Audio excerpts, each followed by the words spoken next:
for exactly this reason, so that we could be sitting here as free men and women, enjoying the freedom of every nation and every people to make our own mistakes. Hopefully there will not be too many.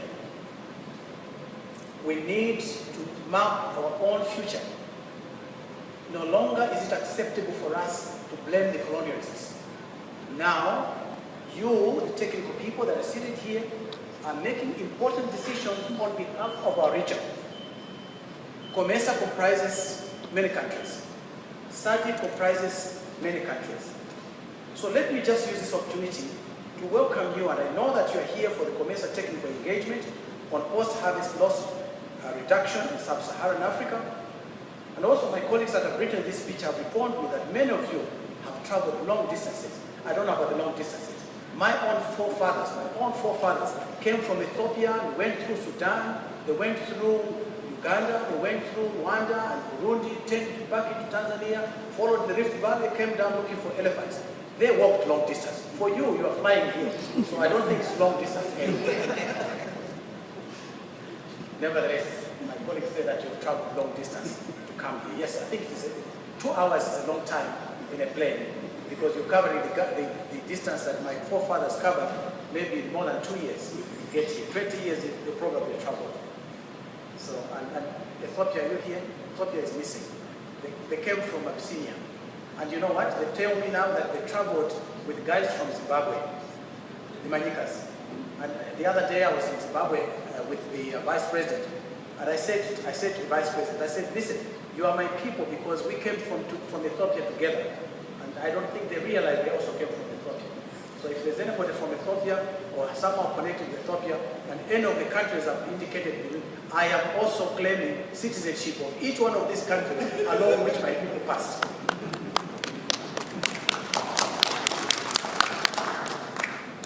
It is clear to me that you're coming this far is a sign of dedication to your assignments, the things that you have to do. This minister has only been in this ministry less than 2 months.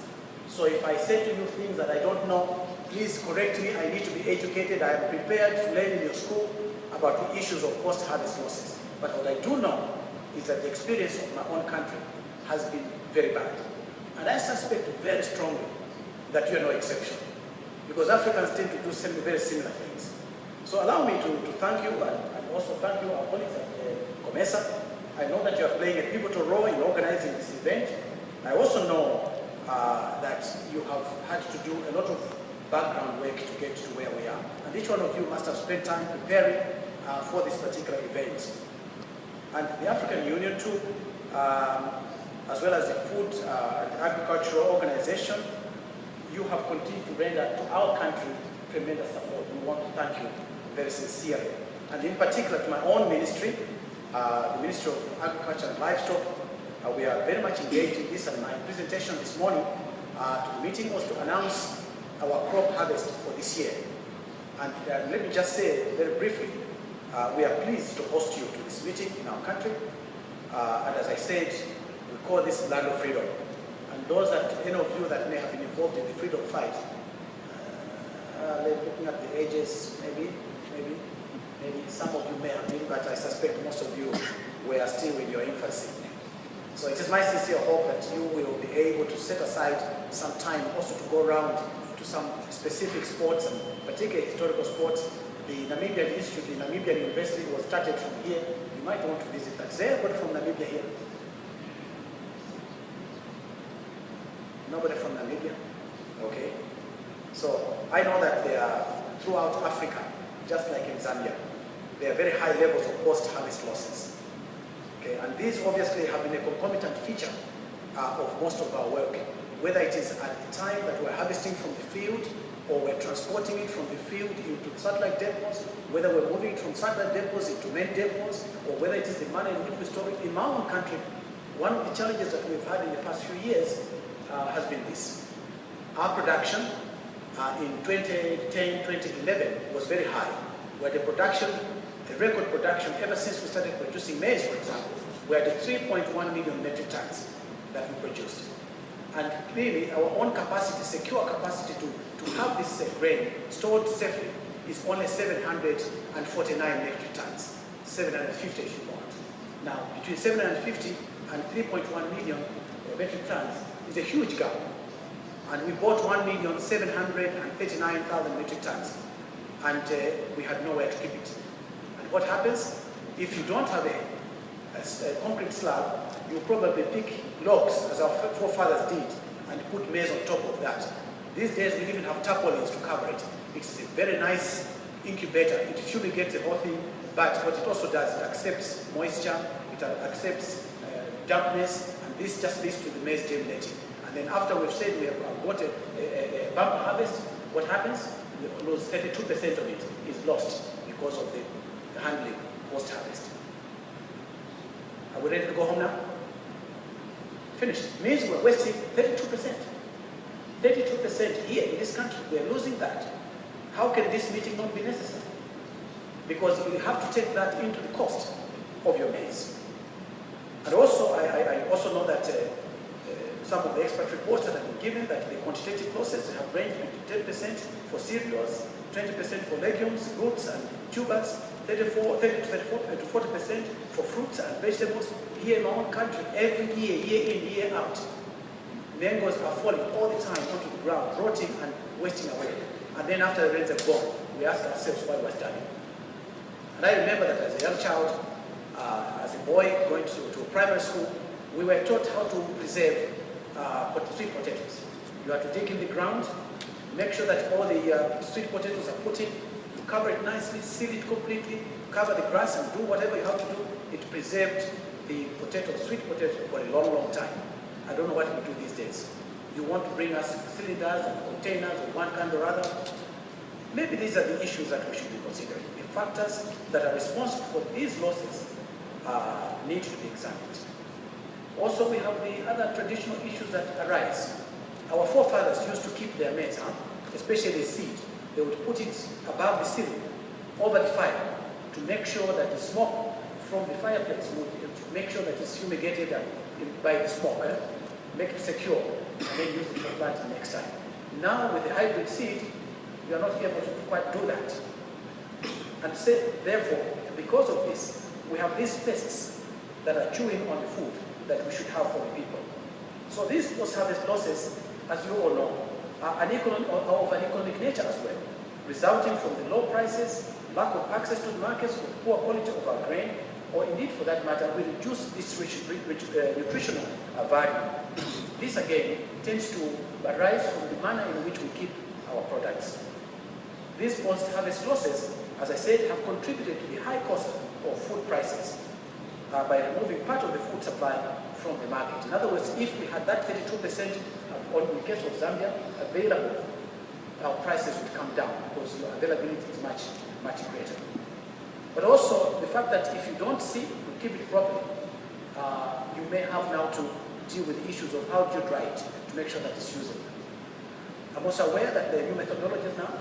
Once you've harvested, immediately you can take it into your dryers and dry the strain and make sure that it can be secured. Either it's going to be your silos or it's going to be your storage places, wherever that might be, saved on the logs and covered with tarpaulins. The moment you do that, my experience is that you will lose most of that crop. And so also, the issues of inputs that go into ensuring that these can be preserved, that these commodities can be preserved. All this contributes. And I know, for example, in our own particular case, not only do we keep the maize grain in the various main depots, but also there's a tendency to transport, even when we don't need to transport. And in between, as bags burst, as the tarpaulins are not covered on this maize, it also goes to waste as you transport it from one place to the other. So, ladies and gentlemen, what need we to have then? I believe that what we are looking for is to have a systematic and harmonized methodology approach. This is to enable you to effectively assess what losses you have and also determine what is causing it. Obviously, there's a whole variety of reasons that I just mentioned to you. You need to identify in your particular case, in your production chain, in your storage chain, which particular factors are at play. It might be all of them. And in fact, you will then need to look at the whole chain of your storage. In that case, then, it makes me happy that you are meeting here to take measures and take steps towards achieving this objective of identifying where these losses can be had and what mitigatory steps you can take. And I'm sure that by the end of this workshop, you'll be able to design, to implement country-level projects and programs which are targeted at reducing the post-harvest losses, and that you have the most important tools for conducting post-harvest losses. And you share this amongst yourselves. I'm sure that amongst you, there are those that have got methodologies that you've tested, that where you save a lot of this grain, including, of course, having sufficient storage capacity. This is very important. I'm therefore happy to report to you, our colleagues at Zambia, has made some important strides in the CAADP implementation process. I'm not saying about preservation of maize or any other commodities. I'm talking about steps that we are taking on CAADP, because this is an AU and COMESA program. We are grateful to COMESA's support to our government, and through this Ministry of Mine, the Agriculture and Livestock, you have been supporting us, COMESA. We are most grateful for that. And we have done some key milestones. We have realized some key milestones in the CAADP process.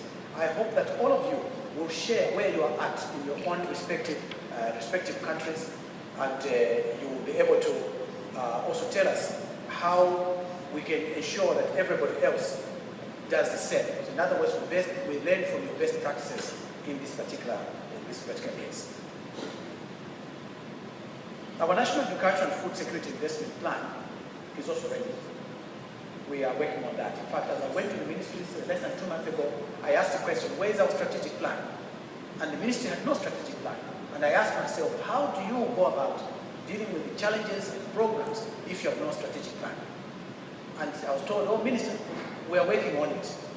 I see that they're still working on it. But at least they've managed to deal with the issues of the national agricultural policy. That I have looked at, and we are still looking at how we can enhance it.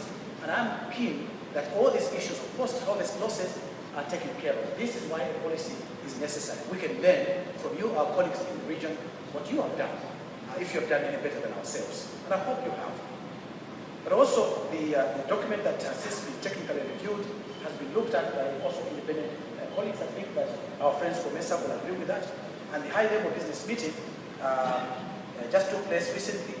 We are keen to ensure that our online national agricultural investment plan takes into account the issues of post-harvest losses very seriously. And that's why I'm saying to you, we would like to learn from you.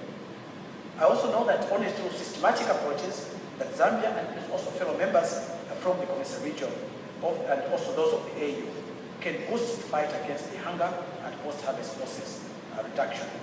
And indeed, we can create an integral part, and programs that have become an integral part of this particular fight against these losses. Particularly that they come post-harvest means that we've already spent some time and some money in realizing that product.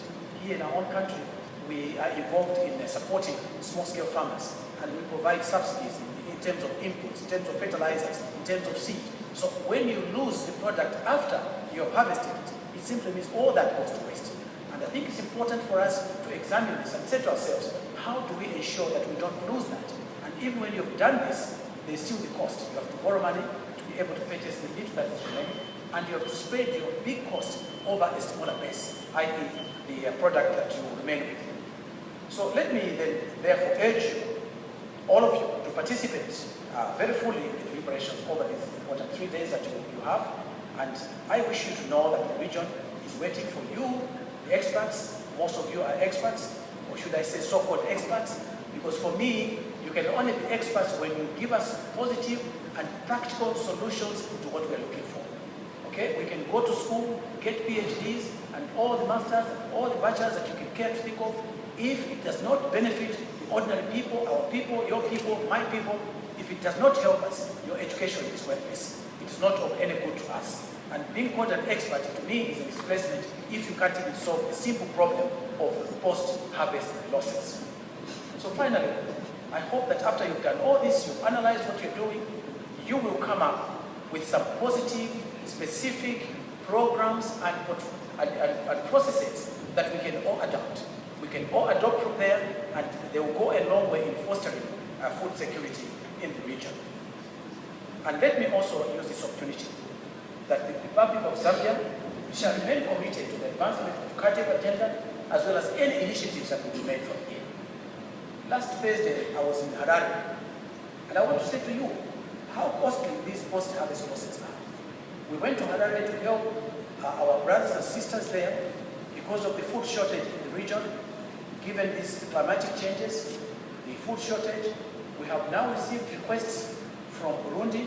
They want some 20,000 metric tons and a bit more. We've received requests from Tanzania. They want some 80,000 metric tons. We've received a request from Malawi. They want 100,000 metric tons.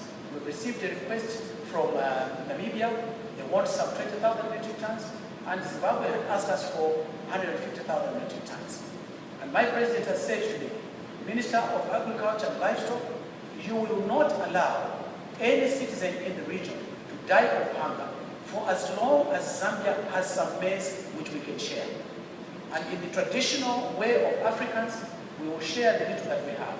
But you, my dear friends, now have the task, since we have such a shortage of maize and grain and food in the region, it is your duty to make sure that you enunciate programs that will save the little that we have, and including the mangoes and also other fruits in season, including mushrooms and everything else. How else do we ensure that it can be used?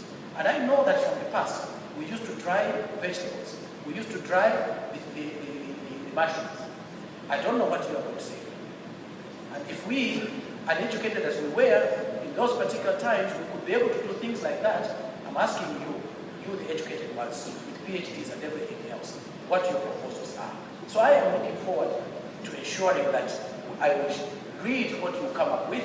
You are supposed to be experts, advising us ministers who don't know very much. All we do is read your speeches and make sure that we inform you and read your statements which you want us to read to you. So I hope I've completed this particular process Godway successfully. I've read your speech, and I've also been able to share with my colleagues here some of the things that I think about.